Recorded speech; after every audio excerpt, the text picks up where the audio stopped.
Hey everybody, this is Angela Holt with Angelahdesigns Designs. Today I'm going to show you a very mixed media project, and I'm going to show you a lot of techniques. A lot of people are asking me how I got this technique here, the gilded look with the shininess.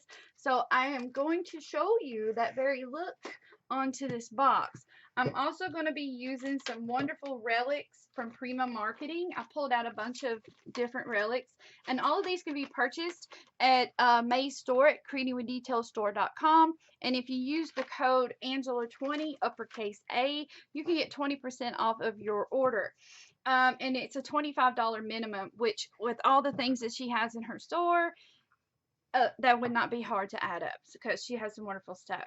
So to get started, these are some cotton appliques that I purchased on eBay last year, and I've had them, and they're cotton. They're a really thick, as you can see, a really thick cotton base applique, and all I'm going to do is be decoupaging these onto the outer part of the box, and I'm going to use Mod Podge to do that. So the video is going to speed up during this process, and then I'll come back in and show you the next steps.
was an hour and a half of putting all of this onto the sides of the box. Now, what I'd done was after I glued them on there and cleaned up all of my edges really nicely, I used the heavy white gesso from Prima. Love this stuff. You get a huge tub of it. This is the Art Basics Heavy Gesso in white, and that's what I use to paint over the appliques. Now, the key thing to this is that I went back through, and if I saw any little spaces, like larger spaces that I needed to fill, I just used the remnants to fill those spaces to make it look more uniformed and look more solid, a solid pattern. And then I went through and just took out any imperfections if there were, or anything of that nature, and got it all flat, nice, and beautiful as you see here. Now, the next thing I want to do, I want to add some dark dimension to this, so I'm going to use a Lindy Stamp Gang spray. Is this the one? No, this is,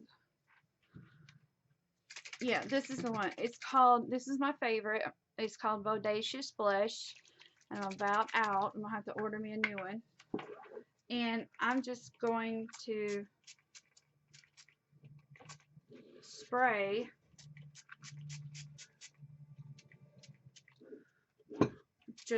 like this onto, and this has like a pink silvery undertone with a brown, and as you see, it's soaking in like that. Oh, come on, give me one more squirt. There we go.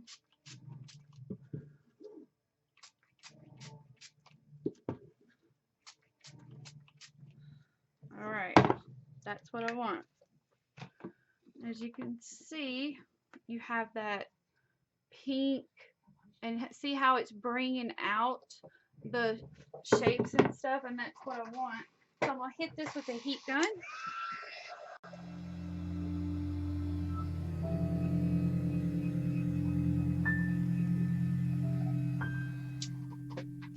Okay, it's still kind of damp, but that's okay.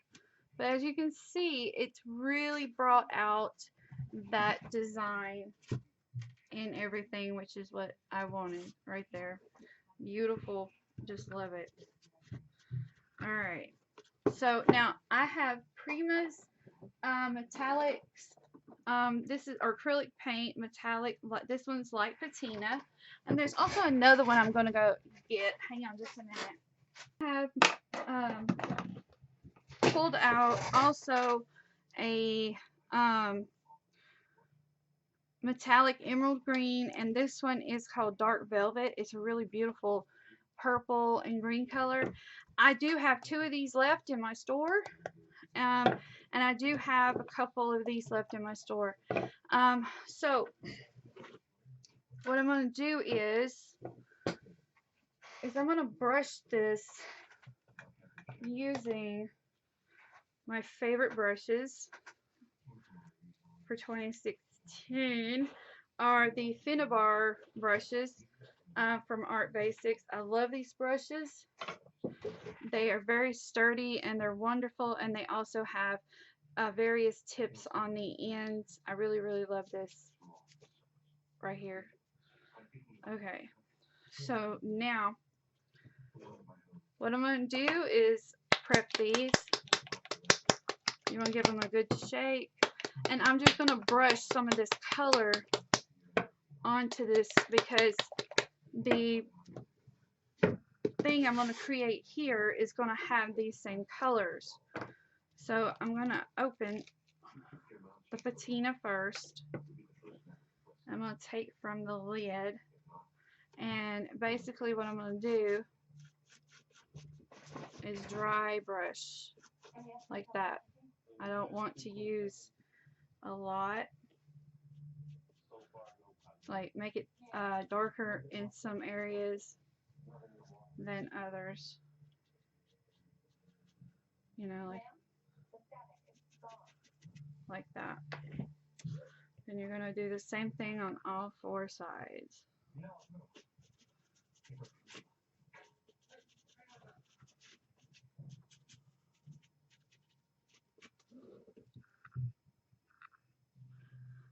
Prima's acrylic paints are very highly pigmented, so it doesn't take much to get the colors you want.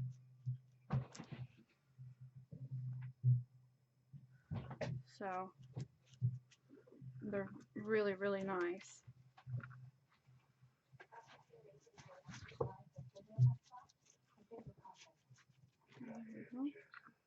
All right. Now I'm going to dip into the purple and add some purple. See, I've never opened this one. Oh, there we go. Ooh, I'm just going to take right off the lid. The little cap here. And I'm going to just use the same brush without cleaning it because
ladies.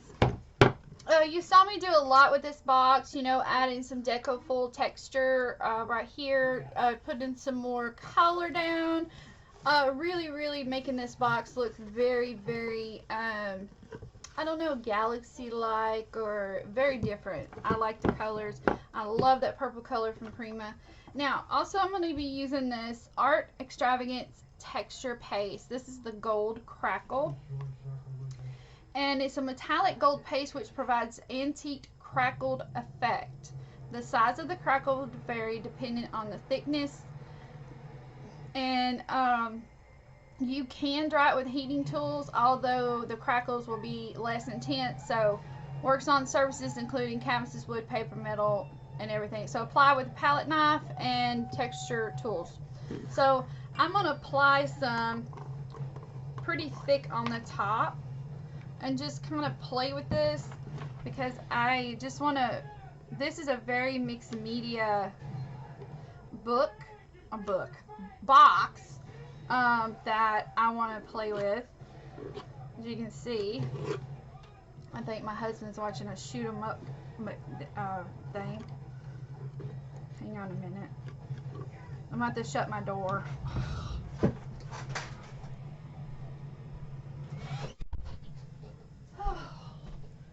Gotta love the hubs. So what I'm doing is that I want to create this crackled effect on here.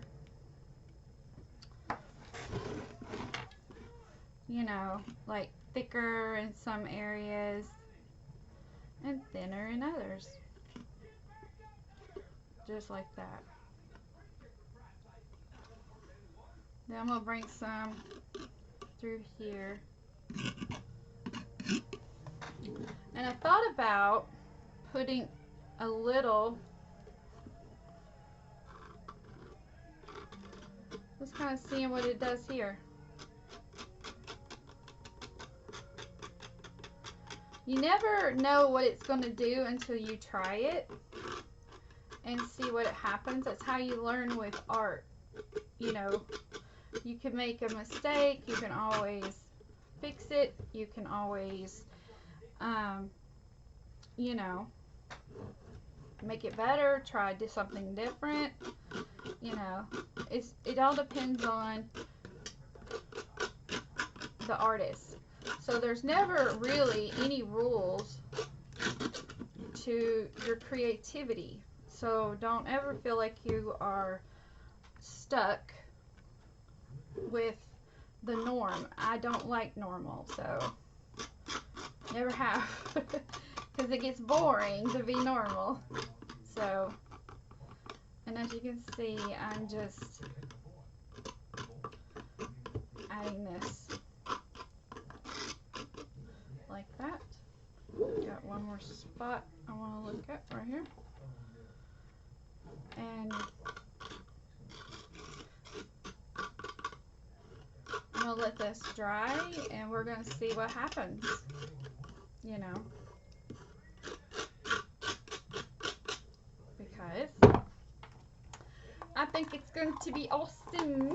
Yes, I do. So I will be back when this is dried, and we'll see the results and see what the crackle looks like. All right, I'll be back.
Okay, ladies, you see me do a lot of stuff to this box, okay?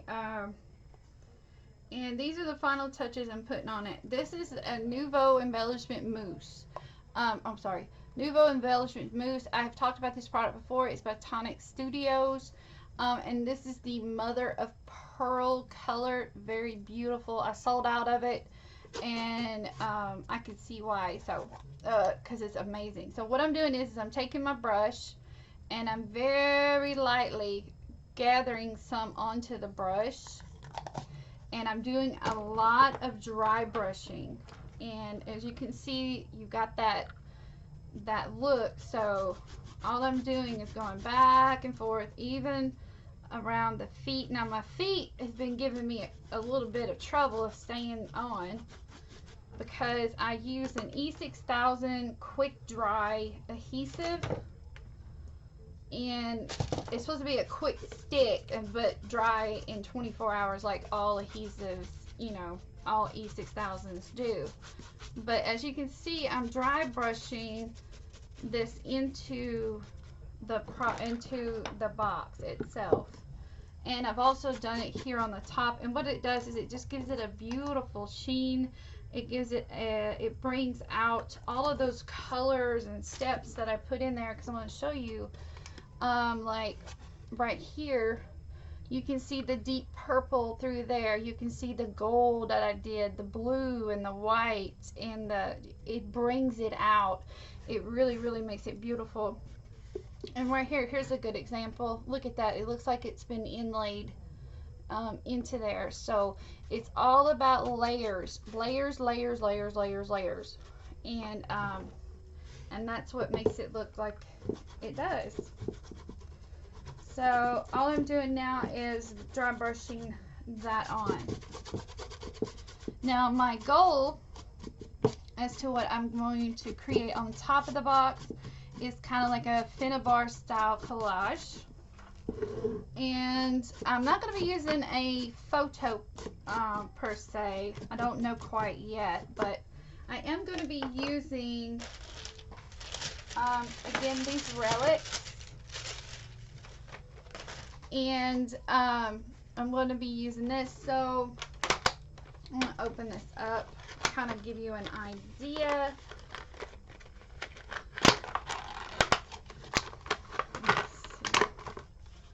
Alright. You know, going to have the little heart relic in there. And maybe put the wings on there like that. And then, I don't know if I'm going to use the wings or not. I'm not sure yet. But these are the Prima's relics, and I really am excited to work with these and use these. And I'm going to create like a beautiful thing on top of the box to go with the theme I'm going with. And these are just absolutely beautiful pieces. They're so detailed, as you can see there. Very detailed.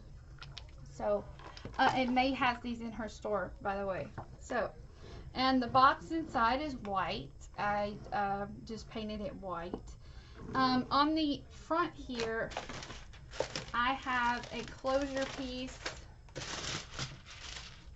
that I picked out. Now, what did I do with it? I put it somewhere. Did I put it back in here? Yeah, I did. Oh, okay. Yeah, here we go. Alright, this is a piece that's also available in May's store. It is a lock and closure piece, and what I like about it, it latches like that, which is really cute. So, and what I want to do is I am going to leave this overnight, and hopefully this will glue down just the way I want it to glue down. And then I'm going to leave it overnight to dry, and then I will finish doing all of the fancy, you know, detail work or whatever. But I do want this to dry because I'm going to be using E6000, and E6000 takes forever to dry, but it holds very nicely. You can't use, after you put all of these layers on there, hot glue will not stick to nothing.